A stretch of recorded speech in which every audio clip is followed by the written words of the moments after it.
When we started last November with Barb Ost's first presentation, we really did not necessarily have a sense that what would be happening was documenting the significant, very impressive history of the principles actually in educational settings and presented by veteran pre-K-12 educators who in some cases had been doing their educational work from their understanding and living of the principles for more than 40 years. So the principles are not new to education. But what is exciting is that in this day and age, we find many people from a variety of situations who are very interested in integrating the principles into their work in schools or encouraging schools in their communities to begin to consider the principles. In this session today, we have invited two very special people for a very special reason. We have Marika Mayer and Dean Rees Evans. When I was thinking about this particular session, I recalled the first meeting that I ever had with Marika years and years and years ago at a Three Principles conference, and we both looked very different. It's a long time ago. And I ended up being able to create a small handout with something that she graciously wrote and gave to me to share with some of you in schools. And Gary Johnson, who's on this call, will recall that handout. And there was this beautiful picture of Marika that we put into that handout because it always was important to have educators feel the personal relationship with those who were teaching the principles. And then there was a time when we started hearing what I'll call excited noises from somebody named Dean Rees Evans. And what stands out about you, Dean, in those early days is that I remember you just kind of exploding with joy as you had an opportunity to attend late one of Roger Mill's workshops there in the UK. And the two of you eventually got to know each other in Salt Spring. So we're at the point today where I think in this particular webinar, we're really able to ask a significant question for many people who feel alone with their understanding of the principles in their own school system. And that is, Dean and Marika, how have you navigated that very delicate ground of being the individual who has been flying solo in your educational institutions? I know that you each will be able to explain your background better than I.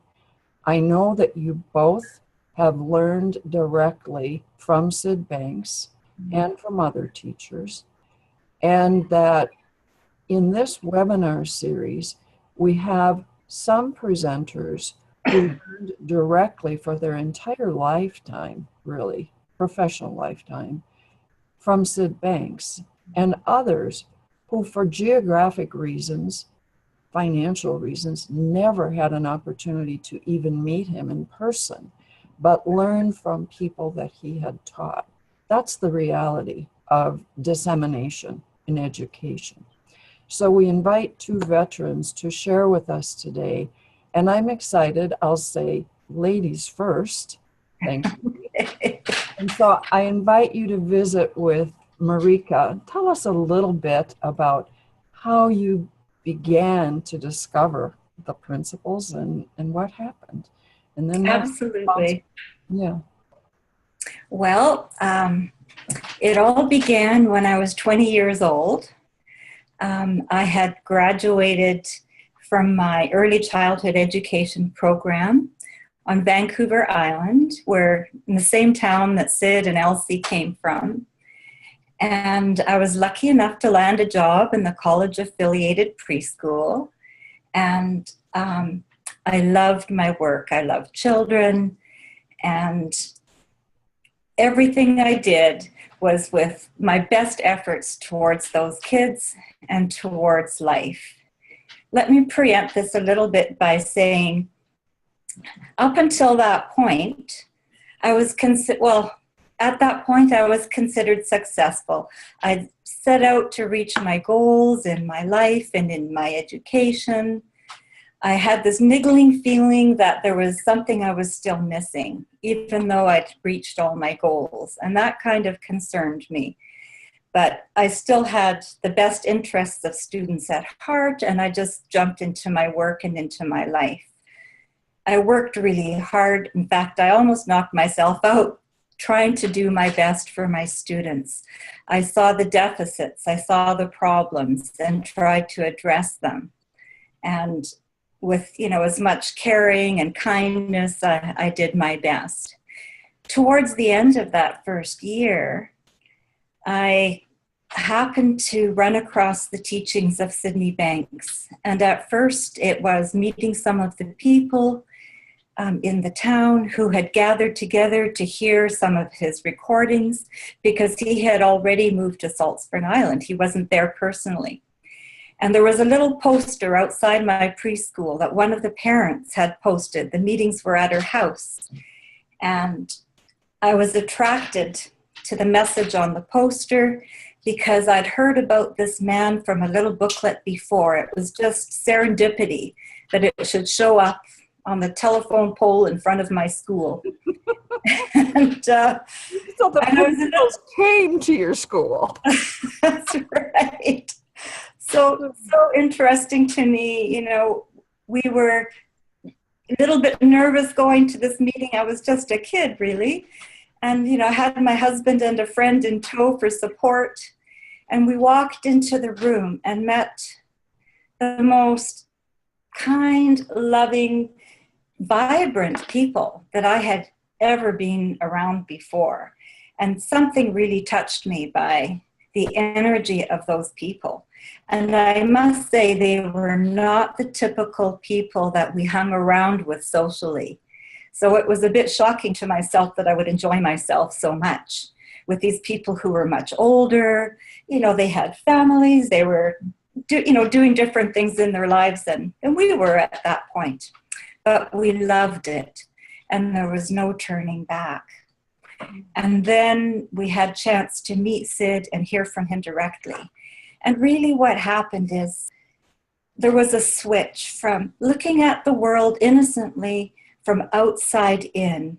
Up until that point, I'd been responding to everything, reacting to everything as best I could with what I knew.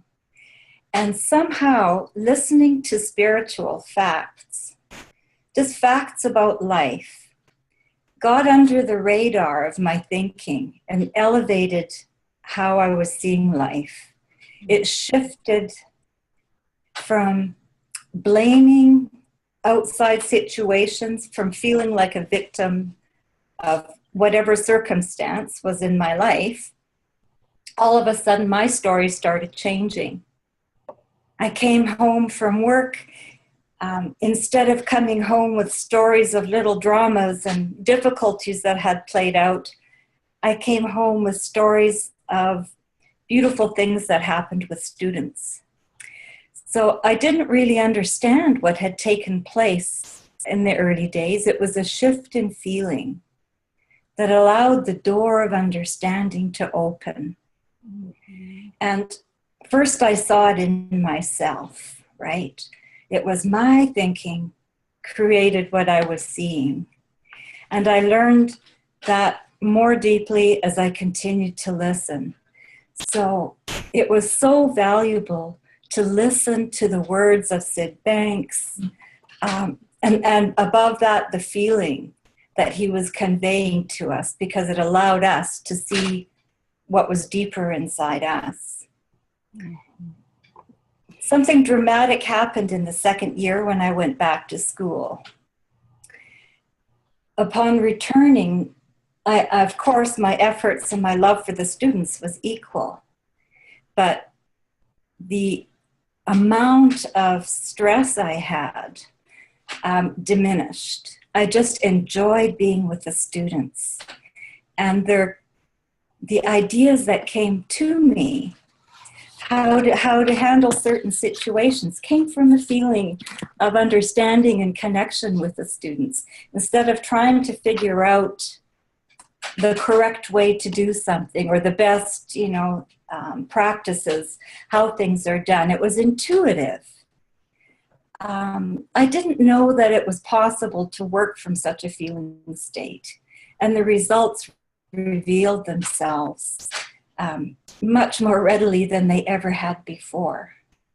For example, we had a little 4-year-old who he wasn't able to speak. He lost his speech at age 2. Something traumatic had happened in his life. And the first year I had him, I tried to coerce him, and not coerce, but cajole him and humor him and try and get something out of him, to no avail. The second year I worked with him, his manner just relaxed. I was relaxed and loving with him, and he felt the connection, and all of a sudden that the words just started pouring out of him. He was a happy little boy. Now this happened under the radar. There was nothing I did outwardly, but it was that feeling of connection. And what I came to understand later, there's information in a feeling, and it gives you the clues in your everyday teaching, in your everyday life, what you might like to do next.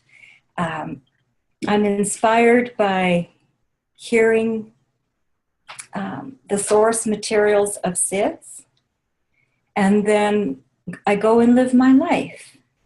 And through that inspiration, a lift of level of consciousness or a lift of feeling and understanding, new things come to mind. So I must say that that first couple of years, it was quite a demonstration for me, because I wasn't aware that these changes were about to happen. I didn't expect anything. I was just living a happier life at home and in my work. Mm-hmm. So it was just going deeper into my own understanding that allowed things to unfold in my experience of education. As you so beautifully share the formlessness of your, I'll call it transformation, it reminds me when I was first, and I'll say exploring the principles, because I went to hear Roger Mills speak in order to bring something back for my work. I did not anticipate anything at all happening to me. And so in a sense, I had a wall built up.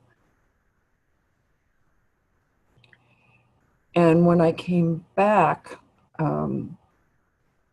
after perhaps several workshop exposures to the principles, somebody else told me I was changing. I neither felt it or saw it. It just happened. And I'm glad that you talk about the formlessness, the spiritual facts, the way this happened for you, because that's quite foreign to most of us who've had a significant amount of preparation to become educators. It's been intellectual.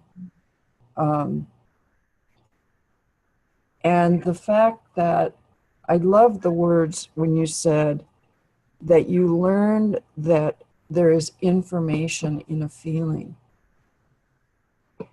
And that the shift with the little child who had stopped speaking at 2 happened without you doing anything.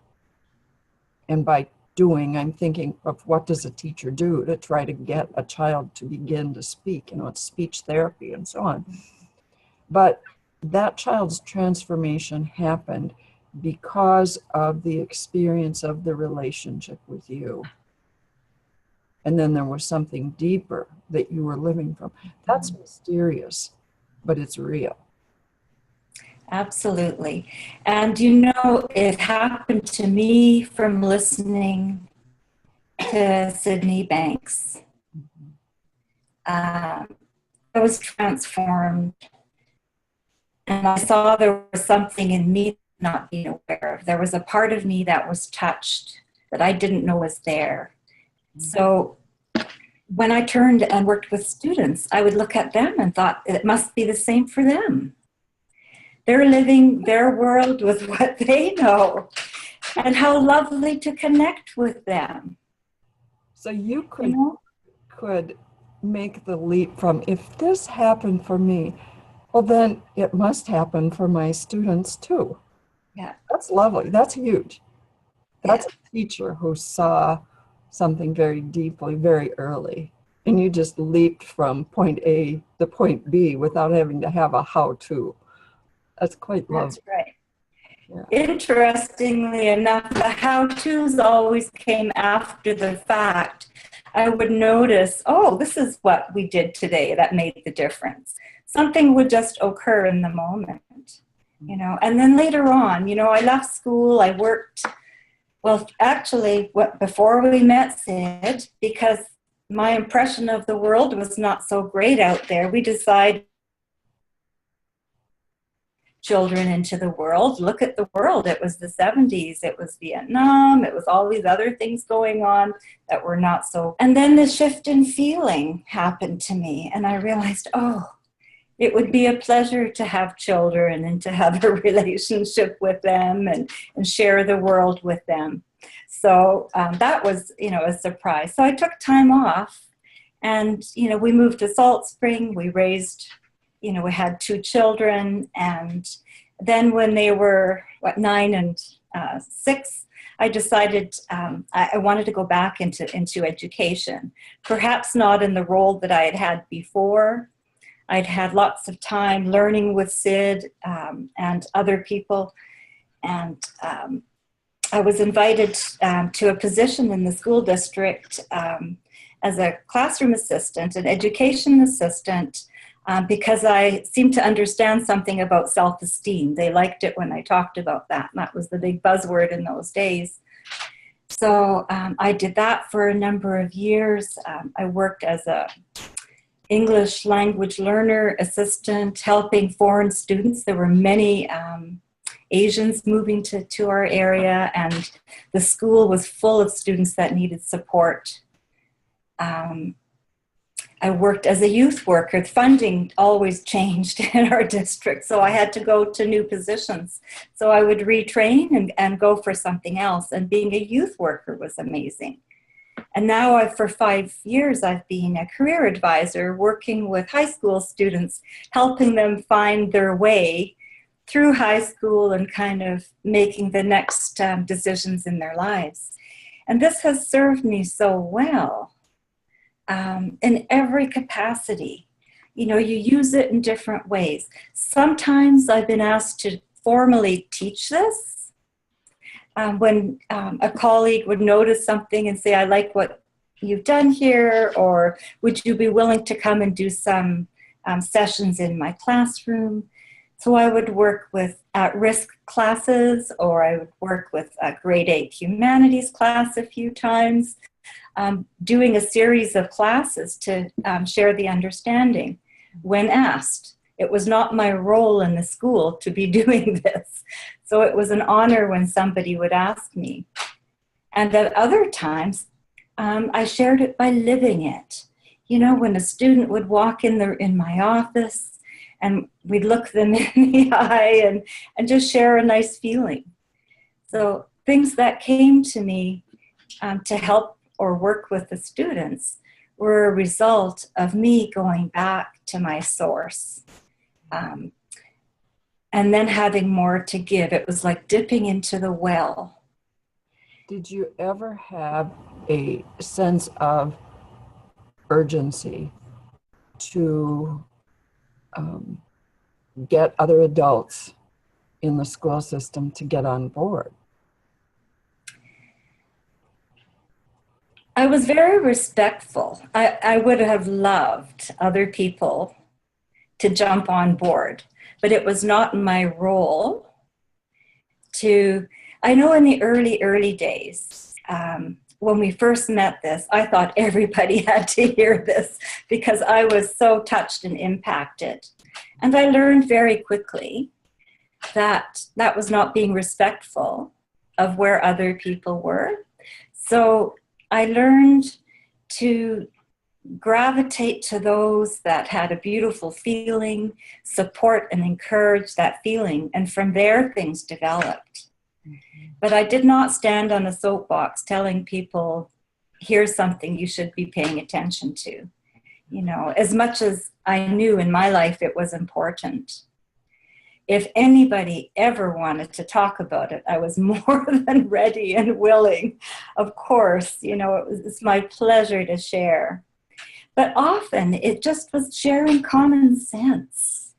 You know, when I understood something in a situation and I was invited to share my opinion, I would, and it would come from my best place, that I could share the truth of what I saw in a situation that was often helpful. And I loved supporting the great work that teachers were doing, because I love the teaching profession. It takes quite a heart to go into that, to help other people and to learn. So I have such respect. So I'm very touched by teachers. That's a critically important factor when we think about the future and how the principals are an important part for successful education. But that love for the profession puts you in service for a lifetime. I kind of chuckled when you told me your history of going back to school to get one more course so she could apply for the next kind of job, because her jobs kept ending. I've had that happen. When the funding goes away, you're up a creek. Right. And here comes Marika knocking on some institution's door and getting another certification so she could move from early childhood, mind you, to being career counseling for high schools. Now that's flexibility. And I've noticed you just thoroughly enjoying what Marika is saying. So if we could switch to you for a bit, you might choose to respond to Marika and then possibly to introduce yourself, or do it the other way around, whatever feels right. The two of you are on the same page. I can see it just on the screen. Well, I've known Marika for 10 years now. We met in Vancouver in 2006 at the Sid Banks conference. I think that's the first time. I think that's where we first met. And just listening to Marika tell her story is a beautiful reminder of the fact that my story is very similar. The only thing I haven't done is gone back to school lots and lots of times to read. Once. I did get it back once, yeah. Yeah. So I think that the whole idea of love for me is probably the most essential thing in terms of education. Now, it's not a word you hear a lot in education. I obviously realize that. But I think that,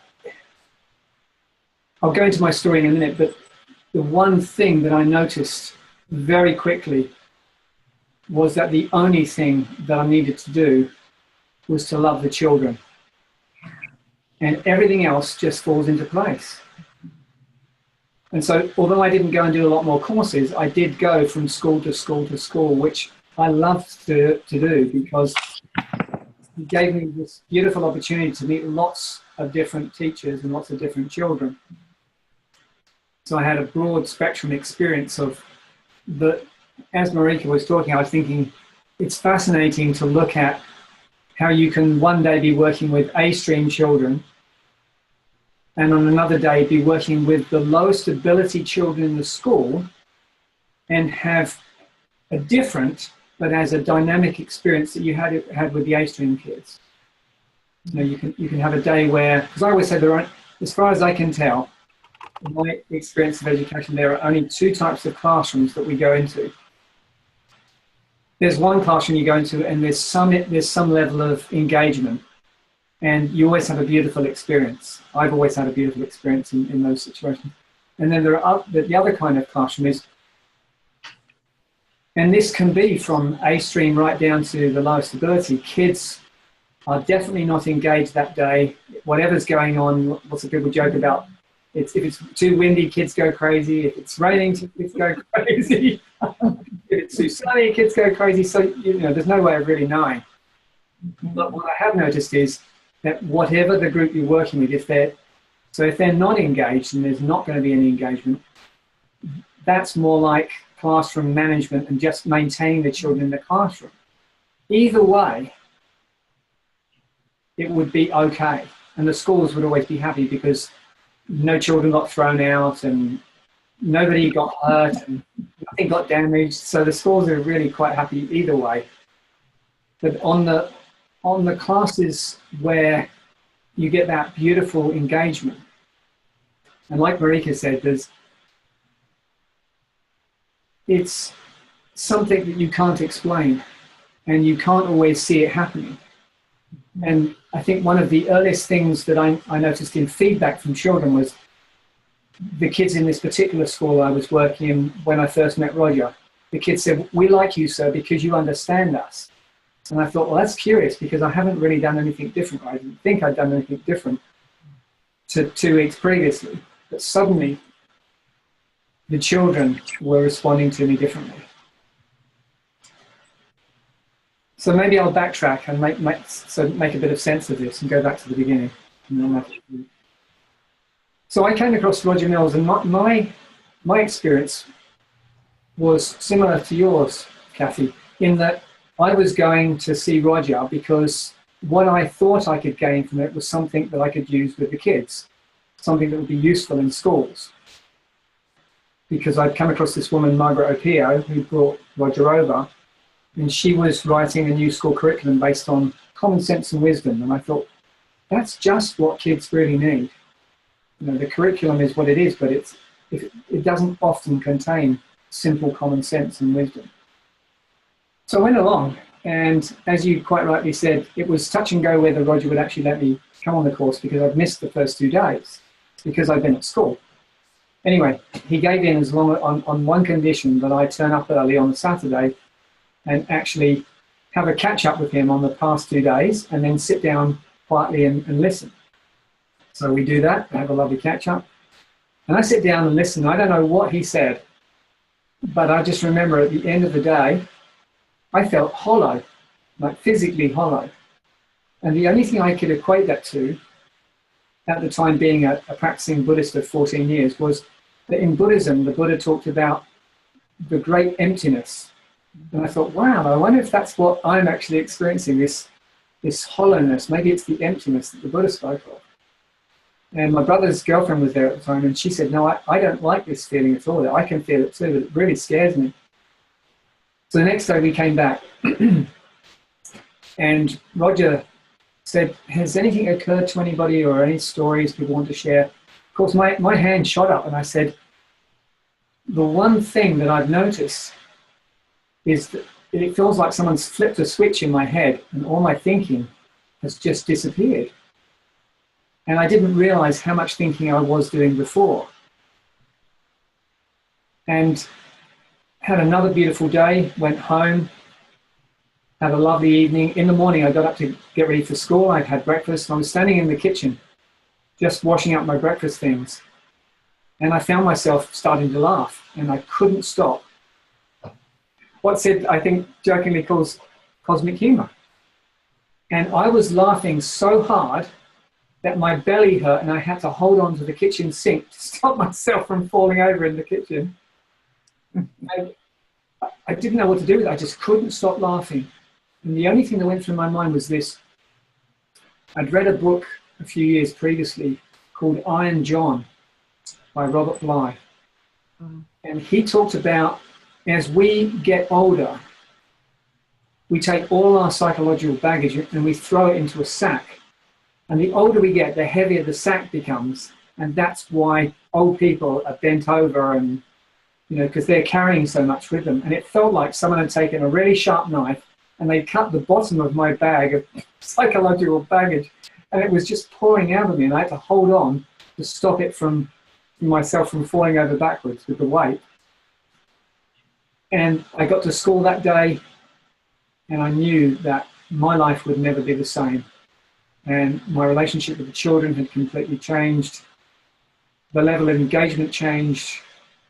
Within a couple of weeks, I had kids running up to me, wrapping themselves around me and say, "Oh, sir, we really missed you. Have we got you for a lesson today?" So guys, please put me down. I've got to go to lesson now. So it was a really magical time. All I can say is that I floated on a cloud for about 4 months. And of course, life carries on. All of the normal ups and downs of life came and went. But they sort of bounced off me. I just carried on. I went through a relationship breakup and then I had a major operation. And, you know, so there was some difficult times to go through. And I remember coming back from the States after this major operation, and a friend of mine came around to see me, and he said, "Boy, I don't know what it is you're doing at the moment, but how comes you're in such good shape? How comes you're still so okay with the world and with life?" And so he got very curious to find out, well, what is this that you've been exploring and learning about? Marika, might you like to respond to Dean? Sure. I love how you talk about letting go of your weight of the world. You know, that metaphor with the bag over the shoulder. It's a lovely demonstration of what happens when we let go of the importance of our thinking. And that's something that I seem to keep learning again and again throughout my life. It's not like you learn it once. But I remember in the early days, Sid would often say, "It's all thought," and he'd just laugh, you know, and it helped us not take ourselves so seriously as well.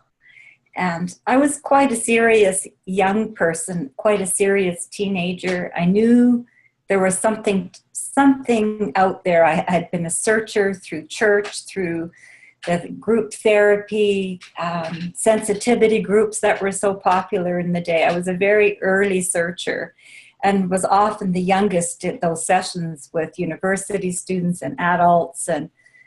But nothing left me satisfied. I was really busy in my head thinking. And it was such a relief to find out there was a part beyond our thinking that we could touch, and it would shift our lives. That to me was key at the beginning. I didn't understand much about it. I only understood an inkling, and it had such a powerful effect. So, and I keep dipping back into that understanding as, like you say, life happens and situations come up and challenges happen. And it seems to be getting out of our way to touch something deeper that helps us see a way, to know that there's a deeper essence that carries us if we let go and go to that. So thank you for sharing that story, Dean. That's a really nice metaphor to describe what I'm saying. Dean, when you had experience seeing the students respond so well and surprisingly to you, and you really hadn't intentionally done anything with them, did you go into a phase where you started thinking, how will I teach this to students, or were you content to just be in this peaceful place where you could see their health and bring them along? That's a great question, because there are two parts to the answer. One is that I did that occasionally. Most of the time I was just really enjoying being in school, because I started describing my work as, now I just go to school to hang out with the kids. Now, what do you do for a living? Oh, I go to school and hang out with kids. That was what it felt like. That's all I was doing, was just going in and hanging out. And I've done kind of youth work even since I was a teenager, so it's always been something that I've enjoyed doing. But the major part was that I really didn't feel that I needed to do much. So occasionally, I think, right now I need to actually try and share this understanding with the children. And it would just go pear-shaped. And I just think, right, just forget that and just be. And I remember one day being in a really, really difficult classroom. And the kids, it was a science lesson, and they were only young. They were only about 12 or 13. And they'd just come back from break. They were full of sugar and fizzy drinks, and they were just going crazy, and I couldn't get them settled. And I remembered Sid very clearly saying, ignore your kids. And for a few seconds, my mind just went really quiet, and I just looked at what I needed to do. And as I got quiet, the classroom slowly got quiet. It was such a brilliant lesson for me to see that it was my state of mind that made the difference, that if I was quiet, then it was easy to work with the children, because they responded to that. You know, they got quiet with me. And if I was lost in my thinking, so if my mind was busy, then I was thinking, how am I going to get these kids quiet? How am I going to get them to hear what I've got to say about the work? And just like I said, I just looked down at the work and got really still in my mind, and suddenly the class kind of joined me. And it's lovely. Dean, as you're talking about ignore the students and just let yourself settle, get into that source place, this is light years away from the situations that I remember some of the educators telling me about before they had learned the principles.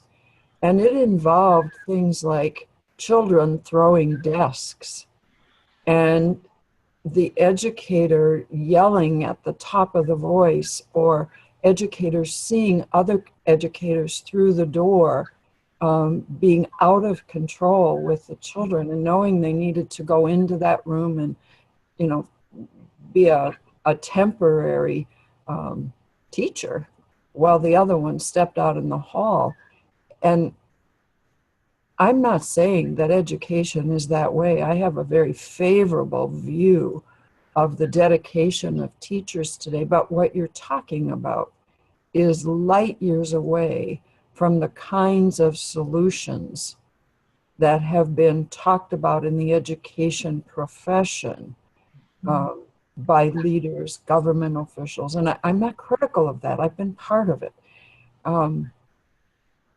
But it leaves a very important question, and that is, if we want to see whole school systems, school buildings, school districts, nationally and globally, move in the direction that both of you are talking about, how do we do that and be true to the, I'll call it the formless transformation that you're both describing?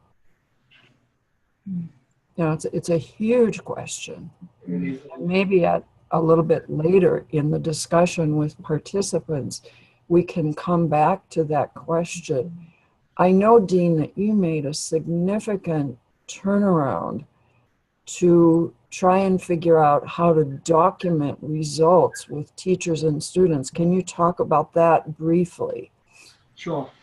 Before I do that, so it doesn't slip my mind, I just wanted to say, just going back a couple of steps, that I have to confess, talking about being serious, that Roger described me. He said, when I met Dean, he was a rather serious Buddhist. Now, I don't remember being a rather serious Buddhist, but obviously I was. But, you know, hanging around with Roger, there's no way you could be a serious anything. That's true. It would have been too much joy to let anyone get serious for very long. So with the research, yeah, one of the things that when I was working with Sue Pankovic, a colleague and good friend of mine, we were constantly being asked the question, where's your evidence? And we even met with some people at county level, and they said, we cannot approve any training in our schools in the county unless there's some substantial evidence that proves that it's legitimate. And so I got so fed up with this. When we got to that critical point, I said, that's it, I've got to do something myself and actually gain some personal evidence that I can actually say, well, you want evidence? Here it is. And so I went back to school and did a master's program and chose a research-based master's so that I could actually do the research myself. I wouldn't say it was the easiest path to take because I don't really have a head for figures. And of course, if you do, math is not my subject at all. So that was the hardest part, but the joy was running the program. And then it took me so long to write it up because I turned the project in the end turned from a purely quantitative study to a combined study, so with qualitative data as well. And colleagues in the department said you really should have got a PhD for that because it's so unusual to do a combined study for a master's level degree. And I was working on it for so long. But anyway, the process was what kept me going because I was writing about this amazing experience with these amazing pupils and staff and the joy that they experience. And you know, I got them to tell their story at the end. Mm-hmm. And the thing that I focused on at the end when I was writing my thesis up was the incredible increase. It was a 17% increase in overall psychological well-being. And when I first, and an almost 30% increase in happiness. Now, when I showed those figures to my academic supervisor, he said, we have to run these figures again, they're off the scale. We've never seen a study, such a small study show such significant changes. And we're still actually friends because I think he's kind of become very fascinated. How does this work? What's happening here? Because if we were actually talking about the academic study, it made complete sense to him. As soon as I started talking about what we did in terms of the training and the response from the staff, he would almost go blank because he couldn't comprehend how you could get, with this process that he was looking at and seeing it as a process, you could get that kind of result. He couldn't see how the two linked together. It looked too fantastical, too amazing to get those kinds of results. Mm-hmm. But, sorry, go ahead. No, you continue, please.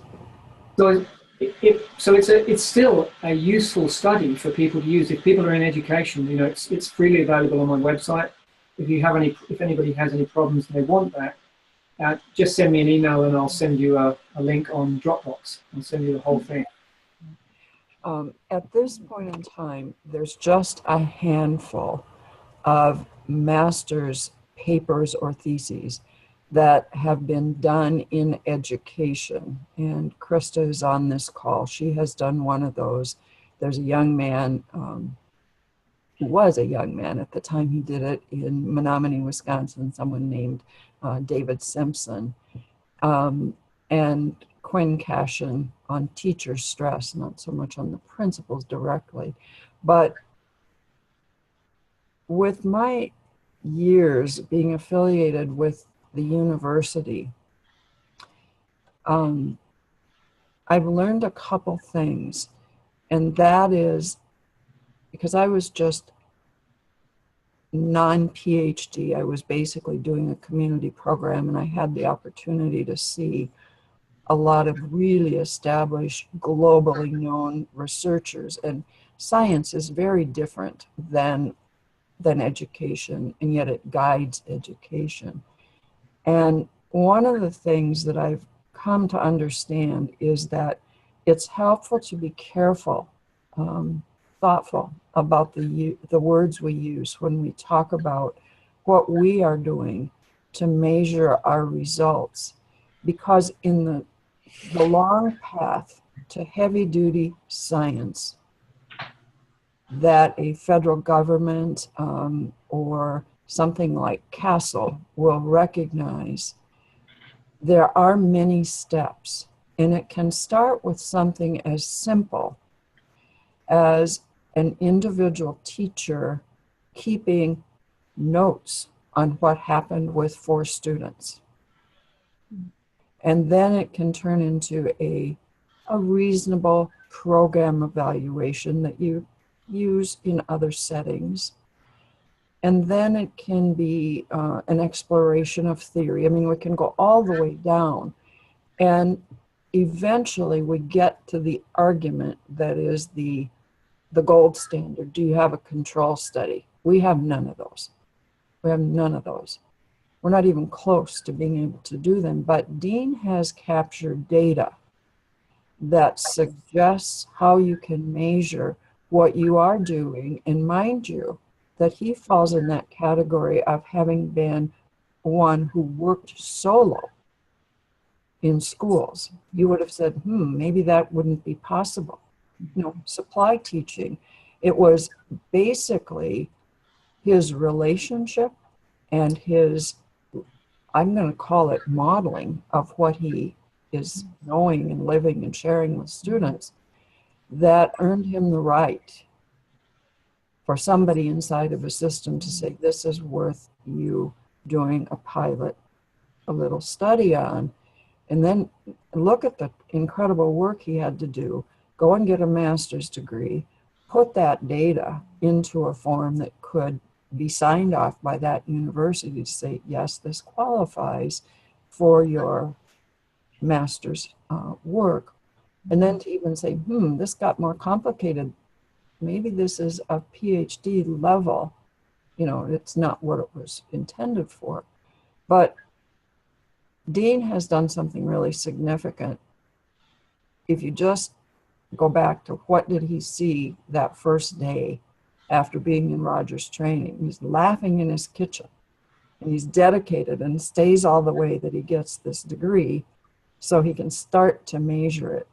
That kind of dedication is incredibly important, and a lot of us can contribute to that in whatever ways. At this point, I'm going to be watching for participants to raise your hand. You know how to do that at the lower part of your screen.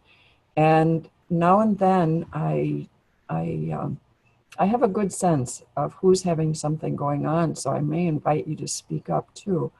But either Dean or Marika, is there anything you might like to add? And the rest of you be getting ready with your questions and simply raise your hand so I can acknowledge you and get you into the discussion. I just wanted to tell a quick story there. Please.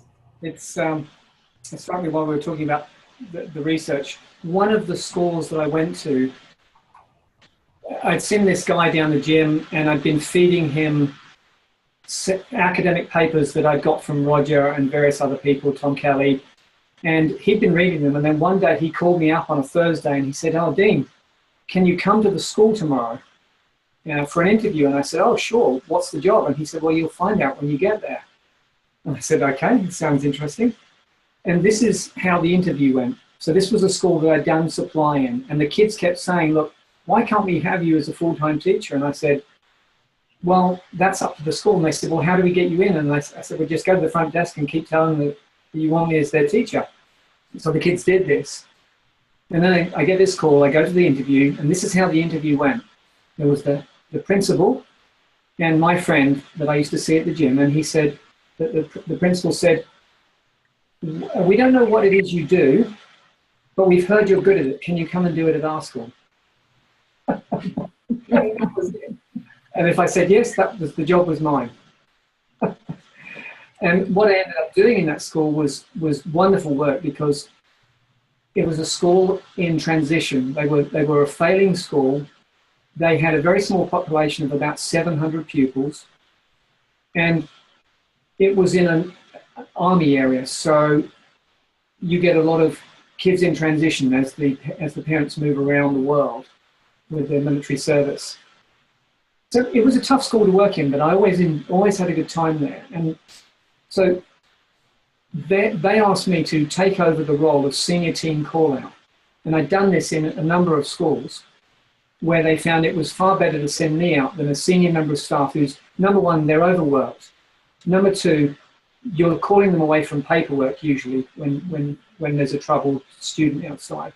So they don't actually, they're not in a good state when they arrive there in the first place. So I was asked 4 days a week to take on the duty of all of the senior team call-out. So to deal with all of the fights, all of the problem kids, all of the kids being thrown out of the classroom, or the kids that were walking out.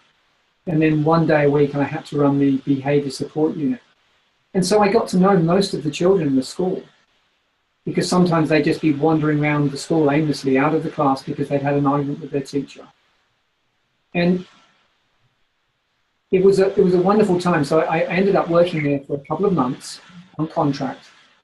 And at the end of that period, I got lots of stories from this school in particular. But at the end of that contract, they said to me, look, we don't think we're going to be able to get any more funding. We'd love you to keep working here. We know it's having an impact on the kids. We know it's having a good effect on the school. And they'd invited me to do a little bit of training, teacher training with the teachers as well. So I'd given a couple of presentations to them.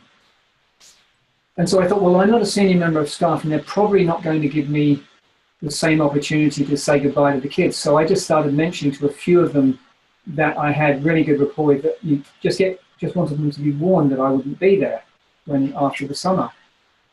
And the kids got so upset that they all started writing letters to the principal.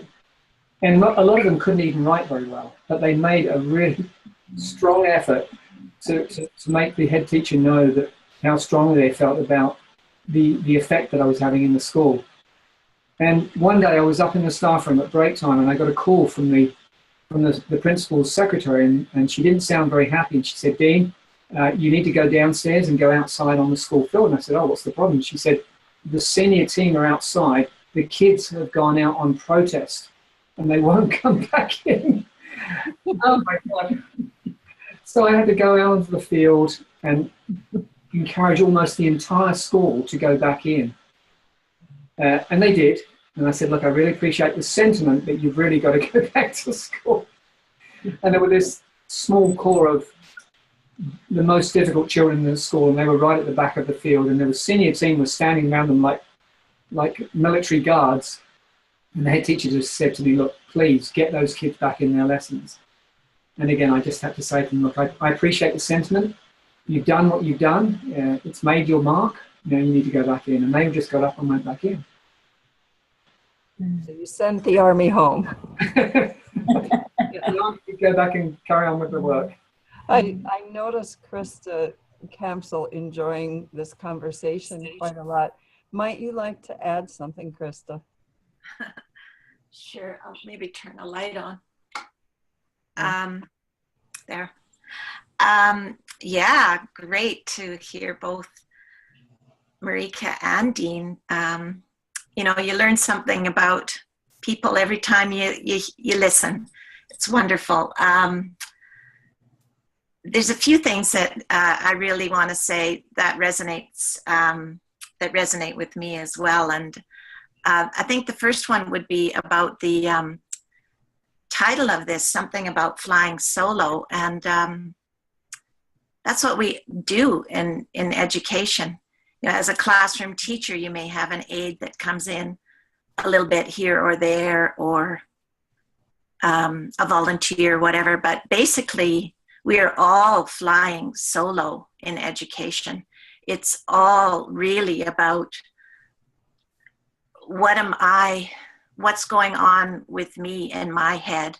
Like Dean's example of going in as a supply teacher and trying to do a science lesson, and the kids are all all over the place, and then he just quietens himself down, and of course the class quietens down. So I think we all fly solo. We all have to take responsibility for our own state of mind. Are we coming from a place of love and compassion, or are we overwhelmed and caught up? I've had times too where it's as I think you were saying, Kathy, about there can be times when it gets so that the furniture is being thrown. And I have been in a situation like that where we cleared the room. This was when I was working in a summer school in Hawaii. And the beautiful outcome of such a horrible thing is after someone reacts so violently, it's really an opportunity to be with that student and offer them some really, I think in the business we call it therapeutic rapport, but to really understand that they are really at this point, they've kind of lost themselves. And at this point, after such an incident, you can really help a student find. Mm-hmm. I'm reminded when you say that. Please continue. I think I interrupted you. Oh, my internet's a bit wobbly, so I have to say the funny thing about the internet being wobbly is it went blank, and then Dean comes in and he's talking about laughing and holding the kitchen sink, and I'm like, I missed the joke. I'll get it later, but it's a good one. That feeling Marika talks about, which is very true for me as well in my first experience of hearing about these principles, is finding something in myself. And when you find something in yourself, it seems to be very common from people I've talked to and listened to, that we just understand that if it's true for me, it's true for everyone. And then from that state and that feeling state, we really develop the relationship, as you're talking about, Kathy. And the other thing, a couple more things I'd like to say. When I did my master's, like Dean was saying, the results are off the scale. Well, my results were thrown back at me and said, this is too good to be true. And so I had to do more work to really, there's something about the supervising person was like, oh, they're just trying to please you, whatever. It was all kind of, this can't be true. So I had to do more work to validate the results, and then it was accepted. But that's the case with this type of work. It is off the scale. And what we find, because I'm in a community where I know kids for years and years, is that it gets better and better. It's this very important work. And for Dean to be able to document it in a master's thesis that could have been PhD is fantastic. I just want to say one last thing. Sorry if I'm taking too long here, but Dean came to visit us on Salt Spring. I guess he came to spend some time with Sid, but he was interested in our high school, so I invited him in, and we had a good time, Dean? And I invited him to come and be a guest, do a little guest lecture in my English 9 class. And it was just amazing. You just, from another country, pop into this class, no real warning. We kind of made up a lesson title topic, and the kids just loved them. So that feeling is really amazing. So I'm really enjoying this. Thank you. I see that we have a new participant today, someone that I know very well. Nancy, are you able to speak? I'm not sure that your mic is turned on. Can you say good morning to us, and then I'll pose a question to you? Unfortunately, the mic on your screen has not been turned on. If you see a red arrow through the microphone, turn it on. But keep experimenting with it. I don't think there's something I can do at my end. Brett, if you see that, please take care of it. Nancy has a wealth of experience as a middle school counselor and would be a wonderful respondent. So maybe, no, it's not there yet. If you would click to the bottom of your screen where it, if you can see a microphone that has a red line through it, unclick it. And I think Gary is saying look to the top of your screen because you're working on, let's see. Gary, would you give Nancy an instruction? You're both maybe on iPads. Yep, it's on the top.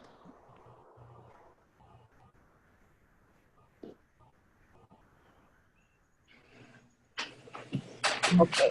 Yeah, Nancy, it's on the top of the screen. She's going for help. I can tell. That's the way Nancy does that.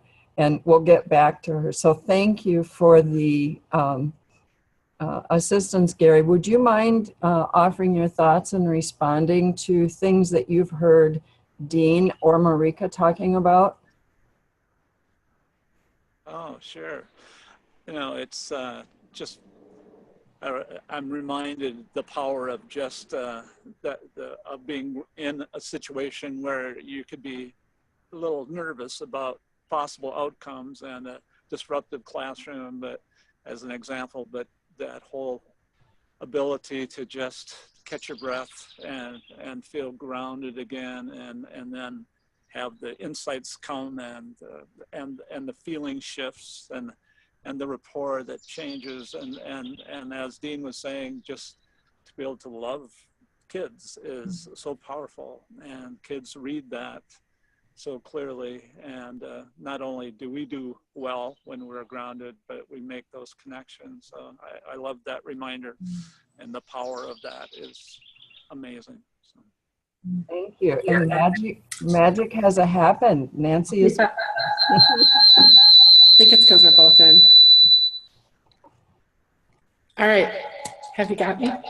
We've got you. It's a little echoey. So Bonnie, if you can turn yours down. Yeah. So can you ask me the question again, Kathy? I'm sorry. As you've been listening and hearing Dean and Marika describe their experiences in schools, and you have spent a number of years there in Wisconsin as a counselor to middle school students, how does your experience fit with or compare to what you've been hearing both of them talk about? Many parallels for sure. I have a lot of support. We have quite a community here, so rarely have I felt like I was on my own. But it's been a real process of bringing people along who have it, who just need to learn the lingo. In terms of working with kids, it just is such a natural thing. Rarely do I talk to someone. I can't think of some way to bring in the principles, and I have a lot of, thanks to you and just because I'm interested, I have a lot of resources to share with kids, and very often kids who really aren't very into reading resources or thinking about things and coming back and discussing them really have found a truth here too. And it's very encouraging and satisfying, having been a school counselor for 23 years, to have something that I really feel is impactful for students. So many, these middle school kids have so little control of anything in their lives. It's really quite different from high school, where kids are starting to kind of see their own paths and find their own voice. This is just such a beginning stage for middle school kids, that finding a truth for themselves at this tender age is very powerful. It's very encouraging, and it's very helpful to have my own support system when I'm not quite in the place I need to be.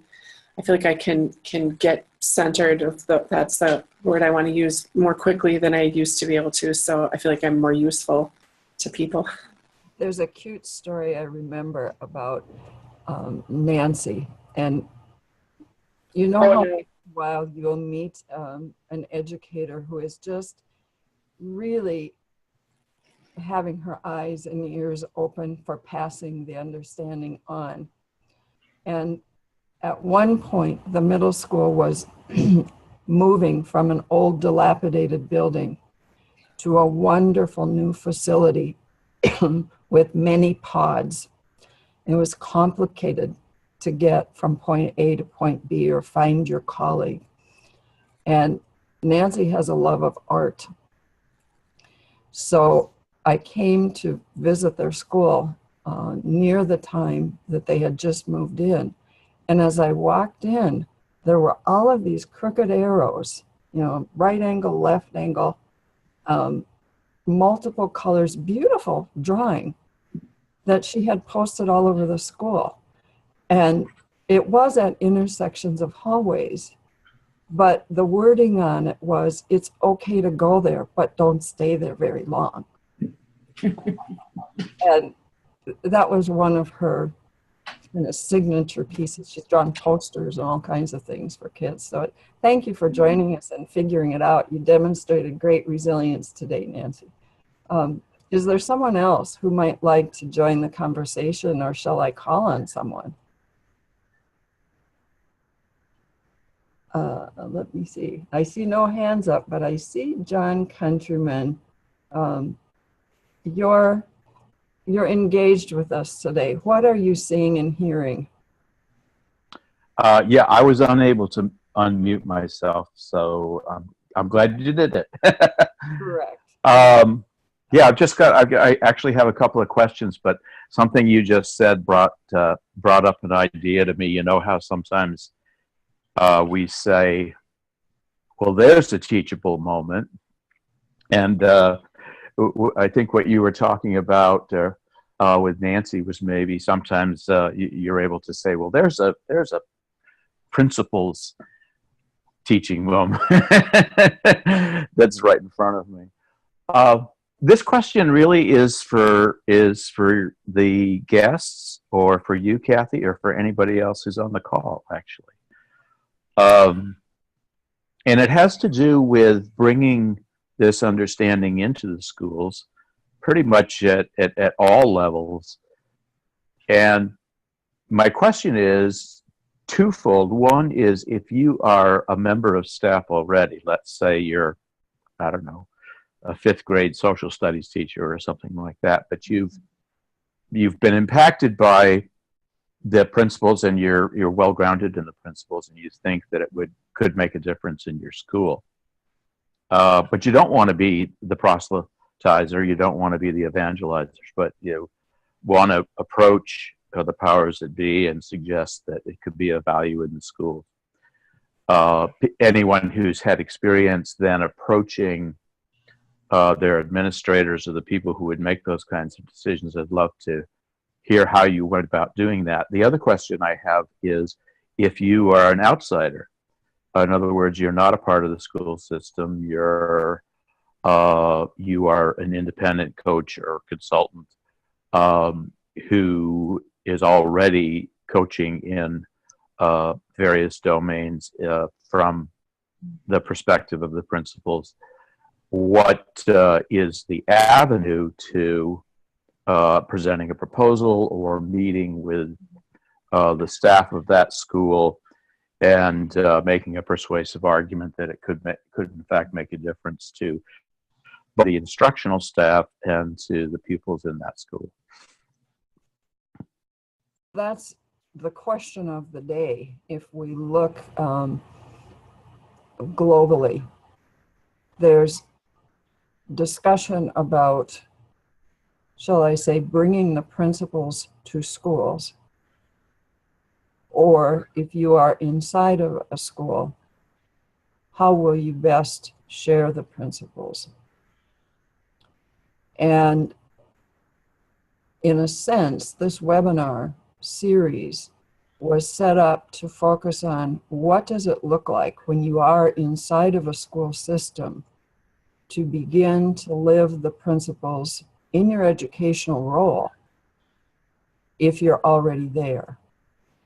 I used to have a number of participants who would be so taken with their learning of the principles that they would come to me and say, I just want to be a consultant. I want to quit my job, and I want to go out and, just make this my life's work. And my response historically has been to those who are in education, you're already inside the system. And every single day you can be doing what your heart is telling you you want to do. You live the principles. That's how Dean and Marika have done it. There's another question about if you're outside and you want to touch schools. And I think we'll take the first question and ask Dean and Marika to respond, because your experience has been inside. And then I might, if it feels right, zero in on inviting Barb to think a bit about a response to these two questions, because she's been a school administrator. And that's where the rubber meets the road for both questions. So Dean and Marika, do you have a response that you might offer to John's questions? Yes. Just simply, in my time when I was an education assistant, I was traveling through the school, working in different classrooms, and sometimes a teacher would pick up on how I was working with a student, and they were curious. And in discussion after class, I had offered, because they were interested, that I could do some lessons with some students. So on the few occasions, I would do a series of 10 classes. They would turn over their classes to me, a full period for 10 times. And we had lovely results. The students, did some beautiful learning, and then it repeated itself a few times, and then the teachers moved on. But when you just are yourself and you're doing your work, and people who love what they see may just invite you to do something a little bit more. It's all about relationships, right? The connection, not just with the students, but appreciating what the staff was already doing, what they were seeing, finding alignment. And then when they were curious about a little bit more, how grateful I was and how fortunate we all are to have something a little bit more to share that can deepen the experience with the students. So that was just being myself and offering the best I could on a daily basis. Kathy, you were saying that too. Just living what you know often invites opportunity. So, that was beautiful. Thank you. Dean, might you respond also? Yeah, I think it's a fascinating question, because I think it's a very common question. We are focusing here on education, but it could almost be any field we're talking about here. And essentially the answer is always the same, that the one thing that I noticed for myself right from the beginning, right from day one, was I knew whatever I actually did for a job for the rest of my life, this was the only thing I wanted to share. I didn't know how I was going to do that, but living most of the time in a good feeling, or an easier feeling, or a quieter mind, as Marika said, allows opportunities to arise that wouldn't necessarily arise in less favorable circumstances. So it's like if I think of myself before I really saw this, I would have described myself as a fairly popular teacher, but afterwards the kids described me as, oh, you're the best teacher in the whole world. And I just laugh and say, well, look, you don't even know all the other teachers in the world, so you can't really say that. And their answer was brilliant. because their answer was a lesson for me again. They said, we don't need to know all of the other teachers in the world because we know you. You know? So schools will pick up, like Marika was saying, they'll see that something different is happening. I'll give you one example. I was working in the particular school where I was contracted for a couple of months, and we had an AST come in because they were a failing school. They had advanced teachers coming in to help them run the school and make sure everything was going in the right direction so they wouldn't fail their Ofsted inspection. And I happened to see a guy from a previous school that I'd worked in, and he said, I remember you, Dean. You used to run my A-level classes. And he said, now, I have to tell you a story. He said, there are only two types of supply teachers that come to school. There are those that come in and they flick open their newspaper and they put their feet up and they say to the kids, I won't bother you, you don't bother me. And he said, that sounds awful, but those teachers don't cause any problems for the school when we're short-staffed because we don't have any problems with the kids. Nobody gets thrown out. There's no noise. And he said, then there's a second type that comes in and they're dictatorial. They feel like they've got to control everything. They shout and they bawl and they send kids out. And he said, that really causes problems for the school because it's not being managed properly. And he said, but then you came along and what we found with you is, even if you weren't actually teaching the lesson that we left for you to do with the kids would leave the classroom inspired. So we were very happy with that. And I think most teachers who've been exposed to this understanding will find the same thing, that it's about being present with the children. And that being present is true for both the school employee and the outside consultant. I mean, that's always going to be the key. But I'd like to invite Barb to respond to this discussion, if you would, Barb. Sure, thank you. What you just said, Dean, I don't know if I can say any more than that, because it really is about our beingness, the way that we are, the way that we just present ourselves. And if we're in that state of being present, then everything works. And it isn't a formula that we can take in and say, if we do this and we do this and we do this, then it all works. It's just being present with the kids. I remember at one time saying to Sid, I'd love to go out and teach this. And he said, what are you talking about? That's what you do every single day, just by being where you are, knowing what you know, learning what you learn, and sharing all of that. And more, especially this morning, for some reason, what I've heard you both saying is it's really about the culture. And the culture comes from our way of being, you know, that saying, be the change you want to see happen. It is that. It's how we interact. It's, as Marika just said, it's being in relationship. It's all of those intangible things that we do and that we know by being present in ourselves, we go in and share. And then the rest comes. We don't have to plan the steps that further down the road. We just have to take responsibility for that one piece in ourselves. The rest unfolds. Nice. I see that Nancy has a comment. Would you make that, please? You're unmuted. Thank you. I remember years ago, we were training staff and we sort of had all the initial, you know, sure, let's do it. People kind of trained, and we were going to be having some of the maybe more reticent people going to be in the next training. And I was so anxious.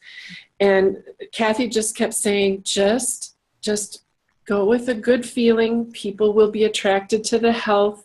People will be interested to hear. I was very unsure about this entire thing. And it was so incredibly encouraging to me to see the progress that those people made toward understanding, toward acceptance of something that was very different from their understanding about teaching things to kids or working with colleagues teaching to kids. And you know, I just thank you so much for sort of forcing me to continue with this idea, you and Gary and Bonnie and people here, because I have such a more renewed belief in really everybody has this ability to understand and live in the principles.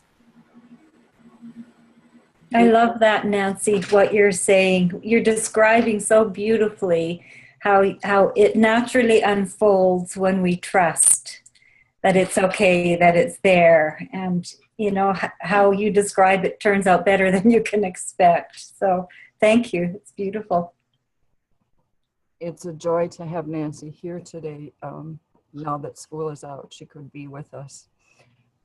There's one part of John's question I would return to. Barb is so clearly talking about the way of being is the foundation. And in truth, that affects, and I'm thinking of the consultant from the outside question that you asked, John. I'm a consultant.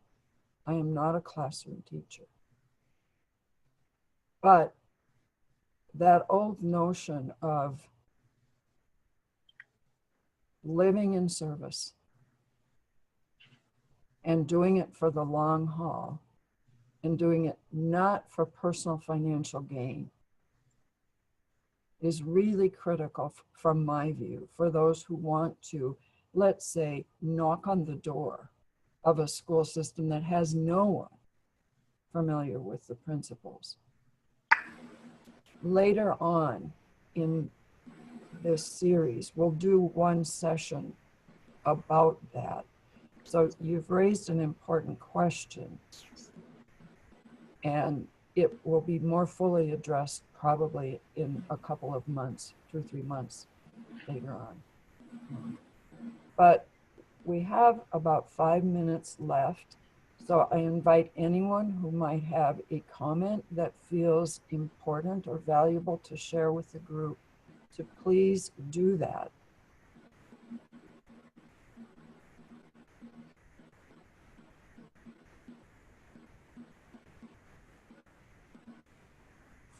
Sometimes silence is good. We've covered a lot of important things today. I just say one more thing. Yes, I was just going to turn it back entirely to Dean and Marika for your last closing words. If you had this moment, Okay. what would you say? I would like to end on something that I sometimes ended a series of classes with students. When I was actively teaching, I would often use Sid's beautiful quotes and have the students respond either in writing or in art. And one of my favorite quotes comes from Dear Liza. And Dear Liza, an orphan, and she found some letters. She had a package of letters left by her mother. And this is what the mother wrote to dear Liza.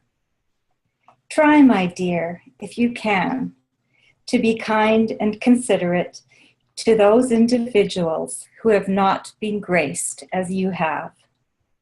Know that although you may not always agree with their ways and with their thoughts, they are probably struggling in their own way to achieve happiness. Your unexpected kindness may be the light they require to guide them to their own inner peace. And that speaks to me so much about the way we work as educators, right? Finding, the gratitude for what we have and shining that light onto our students. That's beautiful, Marika. Thank you. My closing remarks, I'd like to go right back to the beginning, maybe before everybody joined us, and I was talking to Marika, and I was telling her about the great fortune I had recently, about a week ago, to see one of my ex-students. And it's very rare as a high school teacher to actually get to keep up with students once they've left school. So I want to just finish by going back to the beginning of the story. The beginning of the story was that 10 years ago, when this girl was only 13, I happened to be invigilating in an exam. And as I walked through the exam, I just happened to notice that this student had finished writing their paper and they'd drawn a rather dark picture and they'd written on the piece of paper, "It's just me on my own against the whole world, and this is my life." And I just leaned down and I whispered to her. My heart really went out to her. And I just said to her, "Do you really feel that way?" And she just looked at me and nodded, and I could see the desperation in her eyes. She was just so lost. And so I walked away and I got a piece of paper and I wrote about 3 lines on the piece of paper. And then I took it over and I handed it to her. And I don't remember what I wrote, but about a year and a half later, she came to me in an English lesson and said, "You're that teacher from the exam, aren't you?" And I said, "Yes." And she said, "Could I speak to you and tell you what happened to me?" And she said, "When I met you in that exam room," she said, "I had been self-harming. I was depressed and staying in my bedroom. I wasn't getting on with my parents." And she said, after that exam, she said, "I stopped harming myself. I started going out with my friends. I started getting on better with my parents again." She said, "It changed my life." And she said, "I felt, if this one small piece of paper could change my life, how many other people should read it?" And I had the good fortune to see her recently, and she tells me that not only did she copy those 3 lines out over and over again, she kept it inside her Bible, and every time she sank, every time she got in a low mood, she would go to the Bible and read what I had written. And she still has that piece of paper, and she still has the piece of paper that she had in the exam. And she's this beautiful, dynamic, strong character, beautiful human being that's got so much to offer the world. I feel so, I came back up, telling Marika, I came back, and my sister-in-law said, "You were just beaming." And I said, "Well, how could I not be beaming? It was like this magical experience of seeing this beautiful young woman after 10 years and seeing who she's become and how powerful she is, how she's using her own inner beauty for good in the world." So I feel very fortunate.